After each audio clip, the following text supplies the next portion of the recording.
২০২৫ সাল দেশের শিক্ষা খাতের জন্য ছিল এক অস্থির, সংকটময় আর অনিশ্চয়তায় ভরা একটি বছর। পাঠ্যবই সংকট, পরীক্ষার ফল বিপর্যয়, ধারাবাহিক শিক্ষক আন্দোলন সব মিলিয়ে বছর জুড়ে চাপে ছিল পুরো শিক্ষা ব্যবস্থা।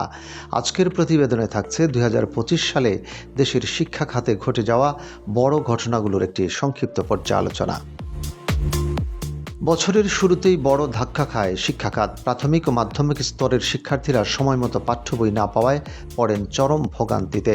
প্রায় আড়াই মাস পর বই বিতরণ স্বাভাবিক হলেও এর নেতিবাচক প্রভাব পড়ে নিয়মিত পাঠদান ও শিক্ষার গুণগত মানে। এরপর সামনে আসে এসএসসি ও সমমান পরীক্ষার ফলাফল, যা নতুন করে উদ্বেগ বাড়িয়ে তোলে।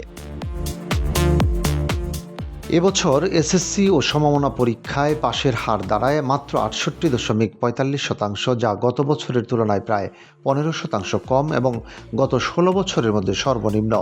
বিশেষ করে ইংরেজি ও গণিত বিষয়ে ব্যাপক হারে শিক্ষার্থীরা ফেল করে। জিপিএ 5 প্রাপ্ত শিক্ষার্থীর সংখ্যা উল্লেখযোগ্যভাবে কমে যায়।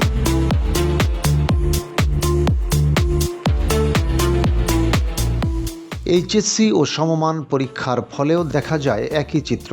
১১টি বোর্ডে গড় পাশের হার মাত্র ৫৮.৮৩%, যা গত ২১ বছরের মধ্যে সর্বনিম্ন।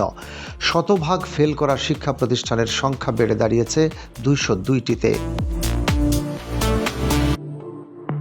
২০২৫ সালের প্রায় পুরোটা সময় জুড়ে বিভিন্ন দাবিতে আন্দোলনে ছিলেন শিক্ষকরা।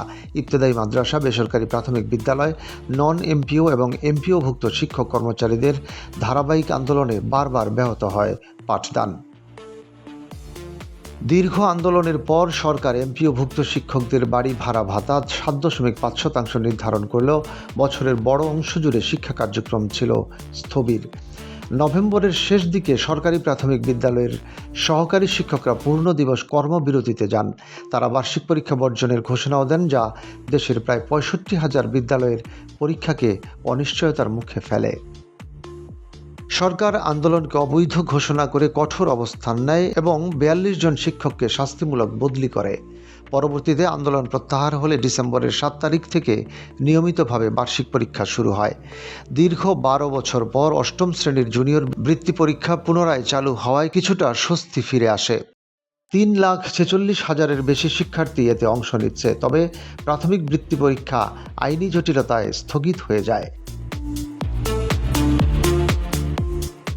আদালতের আদেশে সরকারি ও বেসরকারি বিদ্যালয়ের শিক্ষার্থীদের অন্তর্ভুক্তির প্রশ্নে নতুন করে অনিশ্চয়তা তৈরি হয়। সব মিলিয়ে ২০২৫ সাল ছিল দেশের শিক্ষা খাতের জন্য সংকট, সংগ্রাম আর বড় চ্যালেঞ্জের একটি বছর।